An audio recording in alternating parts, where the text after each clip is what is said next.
What's going on, everybody? Today I want to talk about something that has been a hot topic of conversation for a long time in the Extreme Versus community.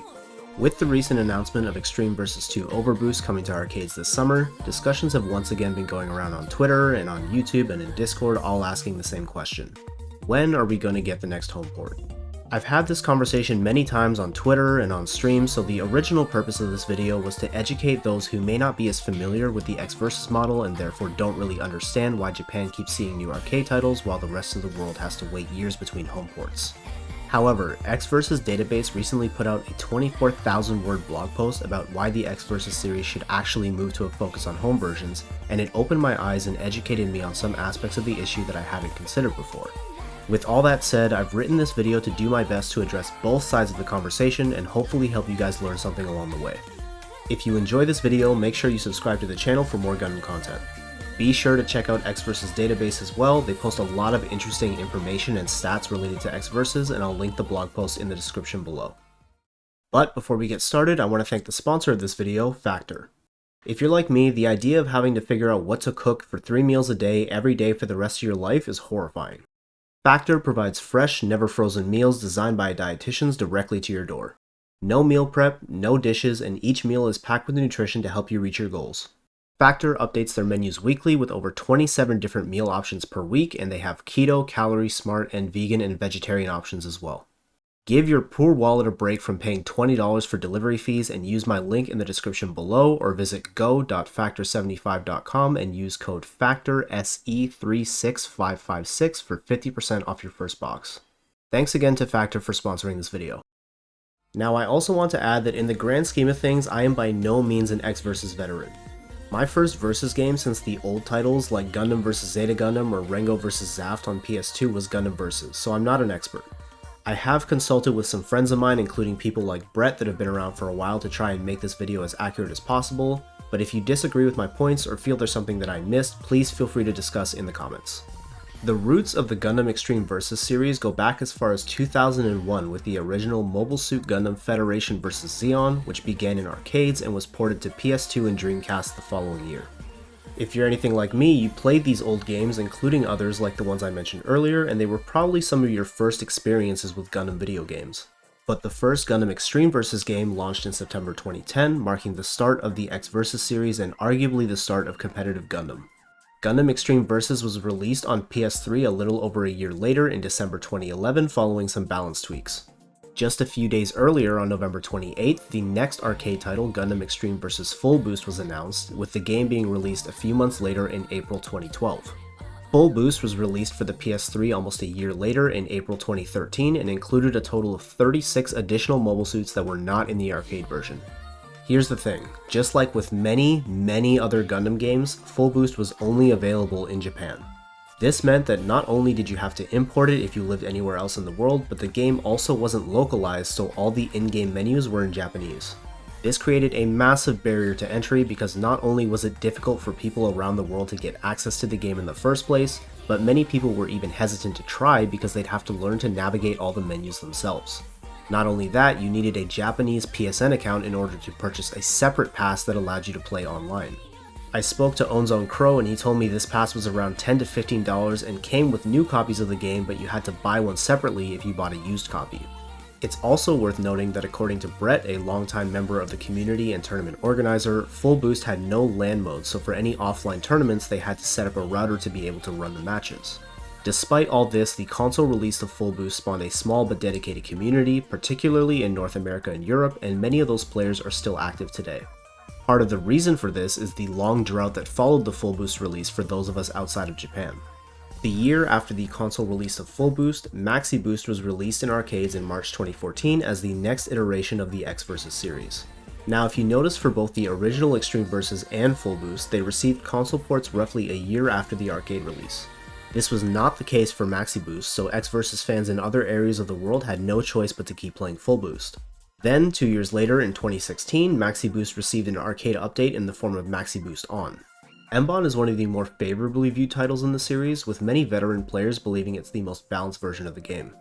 This time, we did get a new console game a year after the arcade release, but it wasn't Mbon. Bandai released the all-new PlayStation exclusive Gundam EXVS in 2017 with a July release for Japan and a September release for North America and Europe. Gundam EXVS was not technically a part of the EXVS series, as you probably noticed by the absence of the word extreme in the title, and it had some notable differences.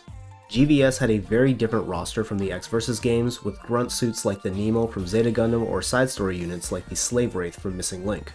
This was really cool because it differentiated the game from the EXVS games, but it also left out really popular suits like the G Gundam suits, the 00 Riser, and the C Destiny suits. Many fans didn't really understand why this decision was made, and were even understandably angry when God Gundam and Master Gundam were sold as DLC later on. The game also included new mechanics such as boost dive and strikers, which made it a lot more friendly for new players, but didn't sit well with the existing community due to how similar a lot of the suits felt as a result. I want to eventually make another video entirely dedicated to GVS, but for now just know that it did some things right and some things wrong. The important thing is that it gave the community a new title for the first time in 4 years. And then a year later in October 2018, the big event. The release of the direct sequel to Extreme Versus, Gundam Extreme Versus 2. As the sequel to the original game from 2010, it obviously gained a lot of attention, boasting shiny new graphics, new bursts, and of course new suits. I remember being in university at the time and watching EXVS 2 videos constantly, checking out all the suits that I didn't have access to in GVS. However, from my conversations with Crow, there were many JP players who had issues with the game due to the poor netcode that came as a result of an ISP switch, as well as a long and stale meta. 2 years later in 2020, we got two major announcements. To mark the 10-year anniversary of the EXVS series, Bandai announced that they were finally porting Maxi Boost onto consoles, with the game having an initial beta in April, an open access beta in June, and a full release in July. This was absolutely massive for the community as the first EXVS port in 7 years, and for a short time sparked a lot of buzz, with many new players flocking to try out the game for the first time, and PlayStation even running official tournaments. While many of these players have moved on and the number of lobbies has dropped since then, there is still a small but dedicated community that plays Mbon regularly. Mbon was also released with English language menus to make the game easier to navigate for players, and included a LAN mode and tournament mode to support the competitive community. The second announcement took place in October and revealed the next version of EXVS 2, Gundam Extreme Versus 2 Cross Boost. The game had a closed beta test in November 2020 and was released in arcades in March 2021, and it's the most current version of Extreme Versus. Aside from the usual updates that we expect from a new version, Cross Boost did try to spice things up from time to time by adding limited time modes such as Dual Select, which allowed players to pick two suits before matchmaking and select which of the two they wanted to play while the match was loading. Cross Boost also introduced a seasonal system for the game's ranked mode, where players climb ranks similar to other competitive games like Gundam Evolution or Valorant or Apex. These seasons are around 3 months long and usually start with a new round of balance patches and the release of a new suit. Some people like this and some people don't. On the one hand, it allows the top players to see each other on the leaderboards and compete to reach the top spot, but it essentially forces them to keep playing and spending money, because if they go too long without playing, their rank drops back down. And now, 2 years later, we know where the EXVS series is going next. Last year, in December, they brought back the Premium Dogfight Tournament for the first time since COVID hit, and after they crowned the winners, it was revealed that a new iteration of EXVS 2 named Overboost is coming to arcades this summer. So by now, you should be able to notice a pattern. I like to think of the EXVS titles as being grouped in pairs, with a base title and then a new iteration before the next full title is released. You have Extreme Versus and Full Boost, Maxi Boost and Maxi Boost On, and Extreme Versus 2 and Cross Boost. You could argue that everything from Extreme Versus to Mbon falls under the first title, and EXVS 2, Cross Boost, and now Overboost fall under the same umbrella of the sequel, but again, the groups of two is just how I personally like to look at them. So back to that pattern I was talking about. Bandai will release a title like Extreme Versus or Maxi Boost, and its subsequent iteration like Full Boost or Mbon, use its time in the arcades to add new suits and release balance adjustments as the meta changes, and then port that final balanced version to console. If you frame it the way I do, Overboost is the first game to kind of break this trend, being another iteration of EXVS 2. The original assumption and hope of many people in the community was that the next title would be EXVS 3 or something totally different, and that we would receive a home port of Cross Boost, but instead they've gone and continued with EXVS 2. This unfortunately makes me think that we won't see another home port until the next title in the EXVS series, which probably won't be for another 2 to 3 years, perhaps around the 15-year anniversary. But why are the devs so stingy with porting the games to console? Why haven't they at least ported Emban to PC to expand their player base? Why do they seem so focused on arcades? Well, first let's take a look at the type of game it is. EXVS is a 2v2 arena fighter. It's not like a traditional fighting game, so it's already a different experience even for fighting game players, which you would expect to be the ones to actually give it a try. Take another game in a different genre like Gundam Evolution for example. Gun Evo is a first-person shooter, which is arguably the most popular type of game in North America. It also received the most marketing I've ever seen for a Gundam game from Bandai, and even then I feel like it's still not meeting their expectations. I have no way of knowing whether that's true, but if you look at the game's Twitch viewership, it's gone from over 100k on the first day to averaging around 500 viewers or less in the span of around 7 months. And again, this is with a genre that's popular. Now, take something like EXVS that's a niche game within an already niche Gundam fanbase, and it's pretty easy to see why Bandai thinks they wouldn't get much return on investment for marketing newer versions for a home release. Now let's talk from a cultural and by extension a business perspective. Arcades are still very popular in Japan. While the number of arcades has decreased over time, spending time at an arcade is still very normal in Japan as opposed to the rest of the world where they've become more of a niche retro attraction. EXVS has been a staple in Japanese arcades for 2 decades, so naturally the game makes a lot of money.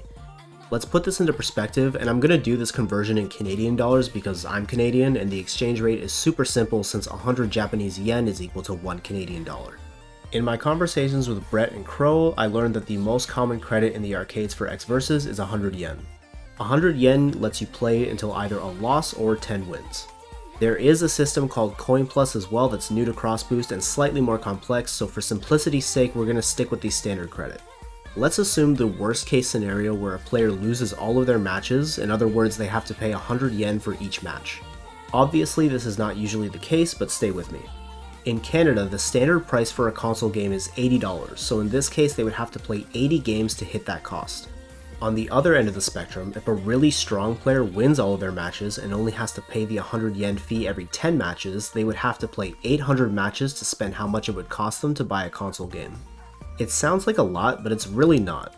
The maximum amount of time for a match is 4 minutes, so 800 matches would work out to around 53 hours of playtime at the absolute maximum.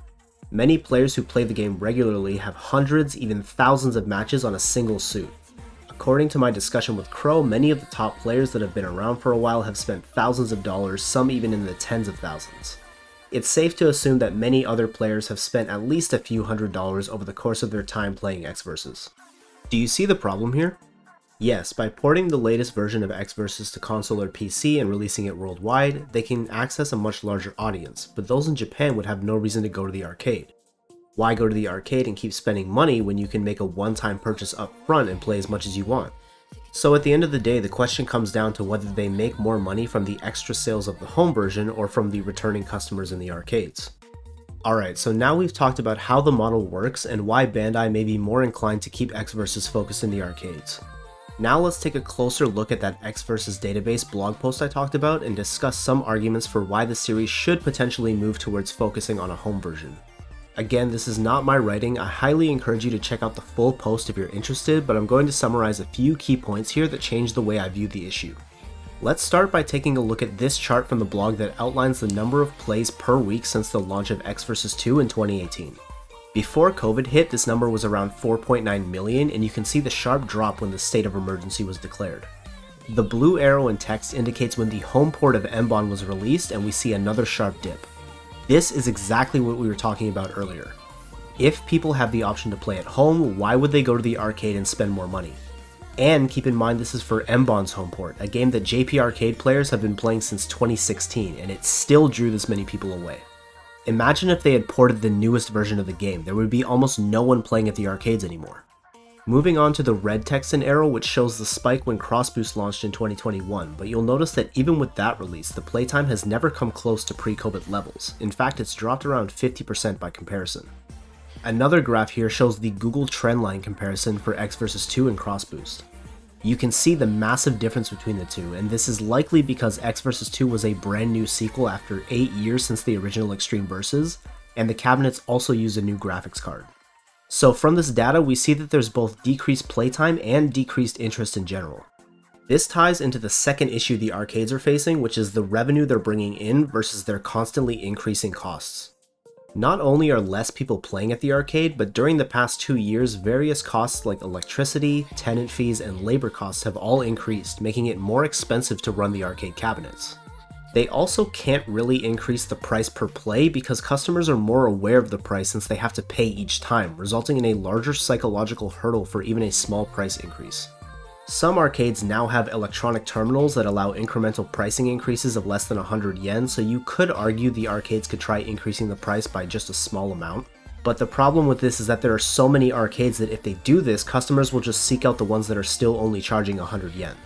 On top of the issues with costs that the arcades are already facing, they'll now have to replace their cross-boost cabinets with overboost cabinets, which is not cheap. Do you see how these costs are adding up? Eventually, the arcades may come to the conclusion that the cost of maintaining arcade service for EXVS is not worth the benefit they're receiving. Next, let's take a look at market potential and why Bandai's position with EXVS seems to go against their larger strategy for the Gundam IP. Taking a look at another Google Trends graph, this time we're comparing the home version of Mbon to Crossboost. Despite Mbon being a game that has not been updated with any new units since it was released in 2020, it was still more than 5 times more topical than Crossboost. So the market is there, why aren't they tapping into it? If you look at Bandai's actions and announcements during the past few years, and if you've been following me for a while, you know I've said this before, but they seem to be pushing Gundam out globally. You have things like the Hathaway movie on Netflix and Doan's Island releasing in US theaters, G-Witch being on Crunchyroll and later streaming for free on Gundam Info, Gundam Evolution releasing in new regions every few months. Almost everything they're doing seems like they're trying to push the IP across the globe. Except for EXVS, it's the one area of the Gundam IP that just doesn't fit in with the rest of their strategy. In fact, solely focusing on the arcades makes it the complete opposite of their strategy. The more entry points that people have into Gundam, the better. I know tons of people who weren't Gundam fans before but picked up GVS or Mbon and enjoyed the game, which inspired them to check out other aspects of the franchise like Gunpla or the anime. If Gundam has a little something for everyone, the number of new fans increases and everyone benefits. I do of course want to mention that I'm not a business or marketing expert by any means, I'm just some guy on the internet. Bandai has a whole marketing team that's much smarter than me with tons of research that influences their decisions, but I truly do believe that the EXVS series is one of the best parts of the Gundam franchise, and I want more people to experience it. So that brings us to the end of this video analyzing the EXVS model and the possibility of a migration towards home ports in the future. If you aren't super familiar with the Extreme Versus series and how it works, or if you play Mbon and you love the series and have been feeling frustrated without any news of a new home port, I hope this video gave you a little more insight on the issue. The blog post from EXVSDB will be in the description. I highly encourage you to read the full thing if this video interested you, it's extremely detailed and well thought out. Once again, if I did miss anything or you would just like to contribute to the discussion, please I encourage you to leave a comment down below. I truly believe that with the right marketing and support from Bandai, Gundam Extreme Versus could be successful worldwide. I know many of you feel this way as well, so the best thing we can do is keep the conversation going. Keep posting about Mbon, keep talking about Extreme Versus, make sure we let Bandai know that there are people around the world that love this game. If you enjoyed the video, as always, please be sure to leave a positive rating and subscribe to the channel. Thank you so much for watching, and I will catch you guys in the next one.